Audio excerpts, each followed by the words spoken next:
Solidement campé sur sa ligne de crête avec ses forteresses, Curmonte est un beau et fier village. 3 châteaux, 3 églises, des maisons nobles composent pour cette petite commune un superbe ensemble architectural qui va du XIVe au XVIe siècle.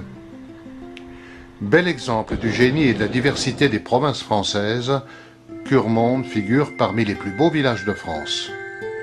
Dès l'an 1000, succédant à un habitat gallo-romain, s'organise un système défensif sur une sorte d'échine rocheuse orientée nord-sud. Tout autour, c'est la campagne riante du sud corrézien où coule au loin la Dordogne sous une écharpe de brume.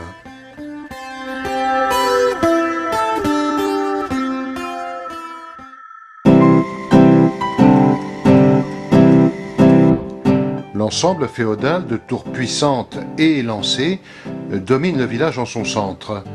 Il est prisonnier d'une enceinte qui rehausse les 2 maisons fortes.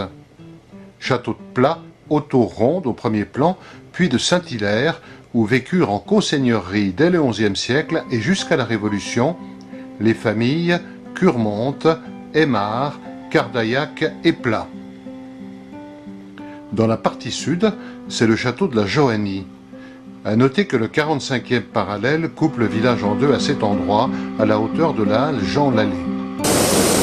Au nord, le mont Antin domine à droite la vallée de la Sourdoire, où nous allons toucher terre. Le site de Curmonte est inscrit depuis 1945 à l'inventaire supplémentaire des monuments historiques.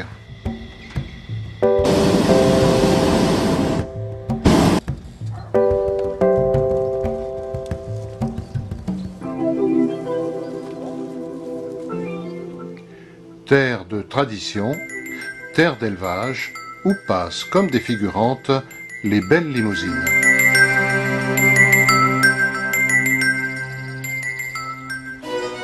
C'est le printemps à Curmonte. La lumière réchauffe les vieilles pierres qui rappellent l'ordre médiéval de jadis, logis du seigneur, église, maison noble et bourgeoise. Le saviez-vous? Il y a un peu plus de 40 ans, un hebdomadaire national titrait « Village à vendre en Corrèze ».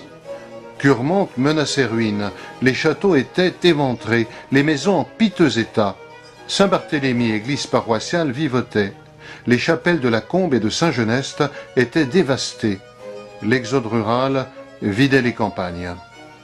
Un enfant du pays, Jean Lallet, ému par cette situation, créa l'association Les Amis de Curmonte pour alerter l'opinion et recueillir des fonds.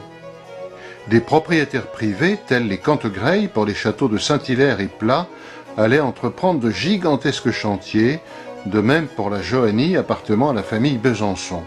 La Renaissance était en marche.